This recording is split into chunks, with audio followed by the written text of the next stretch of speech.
نحمدہ و نصلی علی رسولہ الکریم اما بعد۔ ہمارے ایک ساتھی نے بڑے مایوس ہو کر یہ سوال پوچھا کہ مولانا یوں بتائیں کہ ایک بندے کو ایک ہی صورت آتی ہے، ہم نے یہ سنا ہے جس کو ایک صورت آتی ہو اور وہ ہر رکعت میں وہی صورت پڑھتا ہو تو اس کا کل قیامت کے دن بہت بڑا نقصان ہو جائے گا۔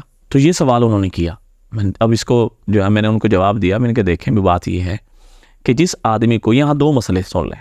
ایک مسئلہ کہ ایک آدمی کو صرف ایک ہی صورت آتی ہے، سورہ اخلاص اس کو آتی ہے، اس کے علاوہ اس کے پاس قرآن کا کوئی بھی حصہ نہیں آتا، ایک ہی آتی، تو وہ ہر فرض نماز کی ہر رکعت میں یہ سورہ اخلاص پڑھ سکتا ہے، ہر سنت کی ہر رکعت میں صرف سورہ اخلاص پڑھ سکتا ہے، ہر نفل کی ہر رکعت میں وہ سورہ اخلاص پڑھ سکتا ہے، وہ گنہگار نہیں ہے۔ بلکہ یہاں آپ کو میں بتاتا چلوں، صحابہ کچھ گئے اللہ کے نبی کے پاس اور ایک صحابی کی شکایت کی کہ یا رسول اللہ، وہ ایک صحابی ہیں، وہ جب بھی نماز پڑھتے ہیں یا پڑھاتے ہیں وہ جتنا بھی قرآن پڑھتے ہیں لیکن سورہ اخلاص لازمی پڑھتے ہیں ساتھ۔ آپ علیہ السلام نے طلب کر لیا، وہ صحابی آئے، آپ علیہ السلام نے پوچھا کہ آپ یہ کیوں کرتے ہو؟ تو وہ صحابی عرض کرنے لگے یا رسول اللہ، مجھے اس صورت سے بڑی محبت ہے، مجھے اس صورت سے بڑی محبت ہے۔ آپ علیہ السلام نے فرمایا ہاں، جو اس صورت سے محبت کرتا ہے اللہ بھی اس سے محبت کرتا ہے۔ تو لہٰذا دیکھیں، جو یہ اس طرح کی سوال کرتے ہیں یا اس طرح کی بات لوگوں کے ذہنوں میں ڈالتے ہیں، وہ خدا کا خوف کریں۔ لوگ بچارے، ان کو قرآن کے حصے یاد نہیں ہیں، ہاں جی، وہ قرآن سے دور ہیں۔ کچھ کسی کو سورہ اخلاص یاد ہے، کسی کو سورہ جو ہے نا جی کوثر بھی ایک یاد ہے، باقی ان کو کچھ یاد نہیں ہے۔ ان کی حوصلہ افزائی کریں کہ کوئی بات نہیں ہے، آپ ہر نماز کی ہر رکعت میں سورہ اخلاص پڑھ لیں، یہ تو اللہ کو بڑی پسند ہے۔ ہاں، یہ تو بلکہ ثلث قرآن کے برابر ہے، ہاں جی، 3 دفعہ پڑھنا ثلث قرآن کے برابر ہے۔ بار بار اس کو پڑھیں، بلکہ تہجد میں بھی اس کو پڑھیں، ہاں جی، اشراق میں بھی اس کو پڑھیں، ان کی حوصلہ افزائی کریں۔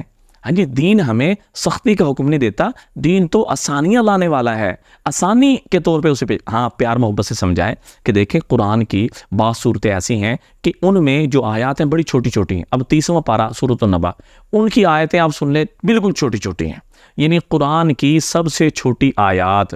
اور قرآن کی واجب قرات کیا ہے؟ واجب قرات ہے کہ قرآن کی ایک بڑی آیت ہو رکعت میں، یعنی ایک بڑی آیت کا یا 3 چھوٹی آیت کا پڑھنا یہ واجب ہے، یہ قرات واجب بتا رہا ہوں میں۔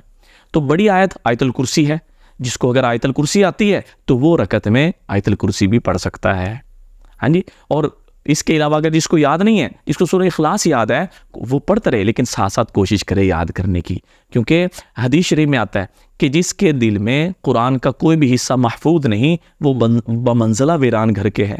جس طرح ویران گھر کے اندر ہیں جنات، آسیب اور جو ہے نا گندگی آ جاتی ہے، اسی طرح جس کے دل میں قرآن کا حصہ محفوظ نہیں ہوتا، اس کے دل کے اندر بھی مختلف قسم کے وسائس اور مختلف قسم کے مسائل اور مختلف قسم کے معاملات اس کے دل کو گھیرے ہوئے ہوتے ہیں۔ تو اس وجہ سے میں قرآن پاک کی آپ کو ایک ایسی صورت بتاتا ہوں کہ جس کی آیات بالکل چھوٹی چھوٹی ہیں، یعنی سورہ اخلاص سے بھی چھوٹی ہیں۔ وہ کیا ہے؟ وہ سورۃ النبا ہے۔ اب دیکھیں، یاد کر لیں، اگر آپ یہ دھیان سے سن لیں، اسی وقت یہ اسی 2-3 منٹ میں آپ یہ جو واجب قرات ہے وہ یاد کر سکتے ہیں۔ اور اگر روزانہ بیس پہ آپ ٹائم دیں تو روزانہ بیس پہ آپ جو ہے 3 آیتیں آرام سے یاد کر لیتے ہیں۔ 3 آیتیں ایک لائن بنتی ہے، کیسے؟ عما یتساءلون، یہ ایک آیت ہو گئی۔